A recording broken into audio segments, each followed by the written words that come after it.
ہوں بایزید بسطامی رحمۃ اللہ علیہ اور پادری کا عجیب واقعہ۔ بایزید بسطامی رحمۃ اللہ علیہ ایک دن نصارہ کے گرجے میں لباس نصرانی پہن کر تشریف لے گئے۔ ان کی عبادت کا ایک خاص دن ہوتا تھا۔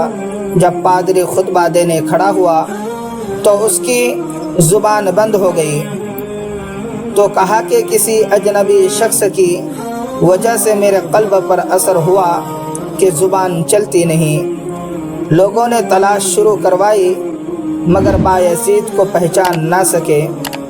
جب پادری دوبارہ منبر پر کھڑا ہوا تو دوبارہ زبان بند ہو گئی، تو تلاش شروع کروائی اور کہا کہ ظاہری لباس کو مت دیکھو بلکہ اجنبی چہرہ اور صورت کو پہچاننے کی کوشش کرو۔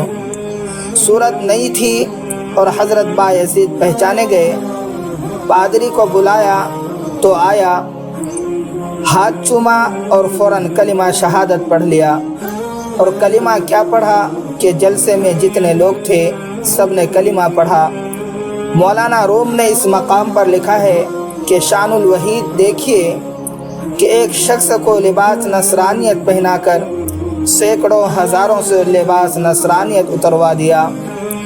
تو اللہ والوں کی بات ظاہری چیز میں اس قسم کی ہوتی ہے اور اس سے بھی اتنی ہی خیر ظاہر ہوتی ہے۔ اللہ تعالیٰ بزرگوں پر تنقید سے بچائے، آمین۔ آپ تمام ناظرین سے گزارش ہے کہ اس چینل کو سبسکرائب کر دیں اور بیل آئیکن کو پریس کر دیں، اور اگر ہماری ویڈیو آپ